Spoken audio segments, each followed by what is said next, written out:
Assalamualaikum dear students. Welcome in manufacturing process workshop technology. Welding के last lecture के अंदर हमने पढ़ा था concept of arc in electric arc welding कि इलेक्ट्रिक आर्क वेल्डिंग के अंदर इस्तेमाल होने वाली जो आर्क है वो by the movement of electrons and ions किस तरह से प्रोड्यूस होती है। वेल्डिंग का एक और बहुत ही इंपॉर्टेंट टॉपिक है पोलैरिटी, जो कि आज हम देखेंगे। And what is polarity? The term polarity is used to describe the electrical connection of the electrode in relation to the terminal of power source। कि इलेक्ट्रिक आर्क वेल्डिंग के अंदर किसी इलेक्ट्रिक पावर सोर्स को इस्तेमाल करते हुए electrode और work piece को पॉजिटिव या नेगेटिव टर्मिनल के साथ कनेक्ट किया जाता है। इलेक्ट्रोड को अगर नेगेटिव टर्मिनल के साथ कनेक्ट किया गया है तो जो वर्क पीस होगा वो पॉजिटिव टर्मिनल के साथ कनेक्ट होगा। इसी तरह से अगर इलेक्ट्रोड को पॉजिटिव टर्मिनल के साथ अटैच कर दिया जाए तो जो वर्क पीस होगा वो नेगेटिव टर्मिनल के साथ कनेक्ट कर दिया जाएगा। तो ये जो टर्म होती है, ये जो कनेक्शन होता है, इसके लिए टर्म पोलैरिटी यूज़ की जाती है। Polarity is extremely important in welding because choosing the right polarity is what affects the strength and quality of the weld, and with the wrong polarity you could get lots of spatter, bad penetration and lose control of your welding arc। जैसा कि हम इससे पहले lecture के अंदर देख चुके हैं कि बेसिकली आर्क जो है वो movement of electrons and ions है कि इलेक्ट्रॉन्स और आयंस जो है वो मूव करते हैं। तो जो पॉजिटिव टर्मिनल के साथ चीज़ अटैच होगी वर्क पीस या इलेक्ट्रोड, तो नेगेटिव की तरफ से आने वाले इलेक्ट्रॉन्स उसके साथ हिट करेंगे तो वहाँ पर ज़्यादा हीट प्रोड्यूस होगी, तो वो ज़्यादा मेल्ट होती है। तो इसलिए इसका इफेक्ट पड़ता है कि आप पोलैरिटी जब चूज़ करते हैं तो आपने देखना होता है कि राइट पोलैरिटी को चूज़ किया जाए ताकि प्रॉपर स्ट्रेंथ और क्वालिटी का वेल्ड हासिल किया जा सके। अगर आप गलत पोलैरिटी का इस्तेमाल करेंगे तो उससे वेल्डिंग के काफ़ी सारे डिफेक्ट्स पैदा होते हैं, इसलिए राइट पोलैरिटी का इंतखाब इंतहाई ज़रूरी है। तो अब हम देखते हैं टाइप्स ऑफ पोलैरिटी कि ये जो पोलैरिटीज़ हैं, connection of terminals to electrode है या वर्क पीस है, ये बुनियादी तौर पर 3 इकसाम में तकसीम है। फर्स्ट वन हम देखेंगे DCSP, direct current straight polarity. Second one is direct current reverse polarity and third type is AC alternating current polarity. Okay dear students, तो नंबर 1 को देख लेते हैं हम, डायरेक्ट करंट स्ट्रेट पोलैरिटी, या इसको नाम दिया जाता है डायरेक्ट करंट इलेक्ट्रोड नेगेटिव। इसका मतलब जैसा कि नाम से जाहिर हो रहा है डियर स्टूडेंट्स कि इसमें जब आप इलेक्ट्रिक पावर को यूज़ करते हुए इलेक्ट्रोड को कनेक्शन देंगे तो इलेक्ट्रोड को जो है वो नेगेटिव टर्मिनल के साथ कनेक्ट किया जाता है। तो इसको याद रखने का आसान तरीका एक और यही है कि जब इलेक्ट्रोड को नेगेटिव टर्मिनल के साथ कनेक्ट किया जाता है तो इसको नाम दिया जाता है डायरेक्ट करंट इलेक्ट्रोड नेगेटिव या डायरेक्ट करंट स्ट्रेट पोलैरिटी। तो यहाँ पर हम इसके इंपॉर्टेंट पॉइंट देख सकते हैं कि डायरेक्ट करंट स्ट्रेट पोलैरिटी ऐसी पोलैरिटी है जिसमें इलेक्ट्रोड को नेगेटिव टर्मिनल के साथ और वर्क पीस को पॉजिटिव टर्मिनल के साथ अटैच किया जाता है। तो जैसा कि हमने पहले पढ़ा कि चूँकि जो इलेक्ट्रॉन्स हैं वो इलेक्ट्रोड से यानी नेगेटिव टर्मिनल से जो है वो एनोड की तरफ यानी वर्क पीस की तरफ ट्रेवल करके हिट करेंगे तो वहाँ पर 2/3 टाइम्स हीट प्रोड्यूस होगी जो कि 70% होती है, तो वर्क पीस इसमें ज़्यादा मेल्ट होगा।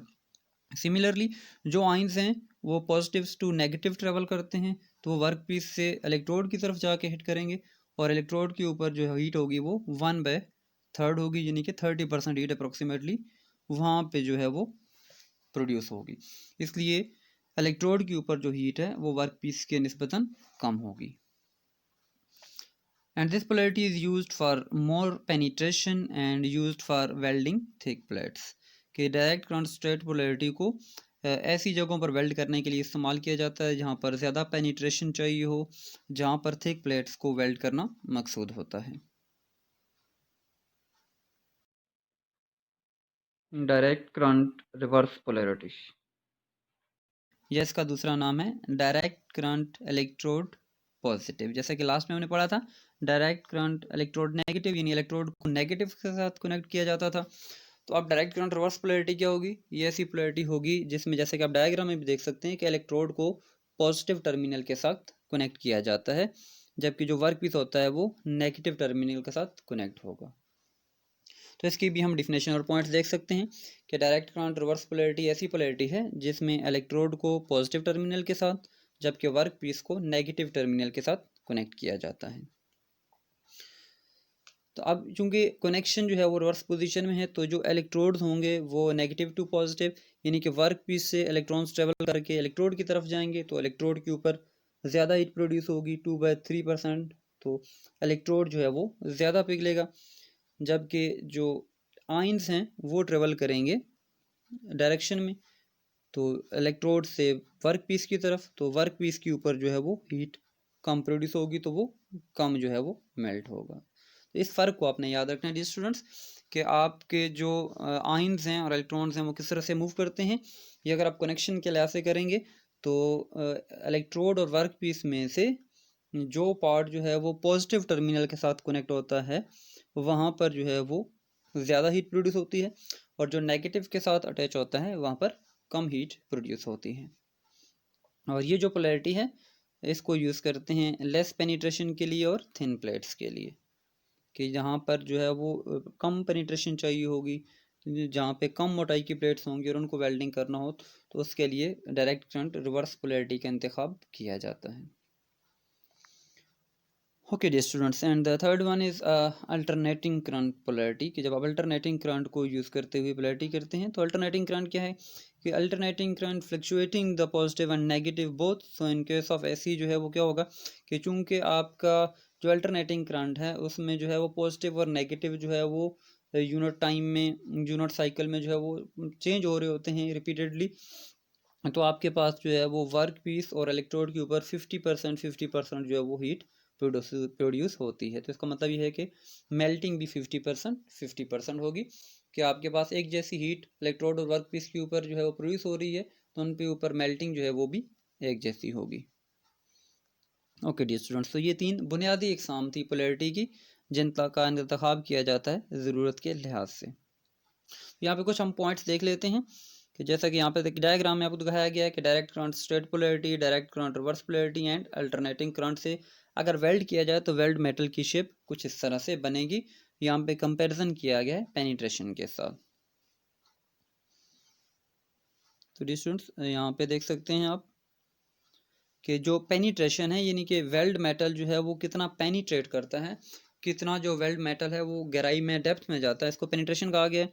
डायरेक्ट करंट स्ट्रेट पोलैरिटी की पेनिट्रेशन को P1 से, डायरेक्ट करंट रिवर्स पोलैरिटी की जो पेनिट्रेशन है उसको P2 के साथ, और ऐसी करंट की जो पोलैरिटी है उसको P3 के साथ डिनोट किया गया है। तो P1 जो है penetration in direct current straight polarity वो ज़्यादा होगी P3 की निस्बत, और P3 के अंदर जो है पेनिट्रेशन है वो ज़्यादा है P2 की निस्बत। सिमिलरली अगर विथ ऑफ वेल्ड मेटल की बात की जाए, जैसा कि यहाँ पे उसको W1, W2 और W3 से दिखाया गया, तो W2 is more than W3 and the width of W3 means AC current is more than W1। And similarly इसकी एक और प्रॉपर्टी होती है स्पैटर, मेटल डिपोजिशन रेट, कि मेटल की जो डिपोजिशन है वो उसका रेट क्या है, तो वो जो है वो S2 के अंदर जो है वो ज़्यादा होता है। इट मीन्स के S2 मीन्स के रिवर्स जो पोलैरिटी है उसके अंदर वो उसकी मिकदार ज़्यादा होगी, मैक्सिमम होगी, जबकि जो S1 है जो है उसके अंदर मिनिमम होगी डायरेक्ट करंट स्ट्रेट पोलैरिटी के अंदर। ओके डियर स्टूडेंट्स, तो ये हमारा आज का लेक्चर था जिसमें हमने जो है वो पोलैरिटी को स्टडी किया कि अगर इलेक्ट्रोड को नेगेटिव या पॉजिटिव के साथ कनेक्ट किया जाए तो कहाँ पे कौन से प्रोसेस के अंदर कितनी हीट प्रोड्यूस होगी, वर्क पीस कहाँ पे मेल्ट ज़्यादा होगा, इलेक्ट्रोड कहाँ पर जो है वो ज़्यादा मेल्ट होगा, और कौन सी पोलैरिटी को जो है वो कहाँ पर यूज़ किया जाता है। तो इस लेक्चर के जो PDF नोट्स हैं वो भी आप वीडियो की डिस्क्रिप्शन से डाउनलोड कर सकते हैं।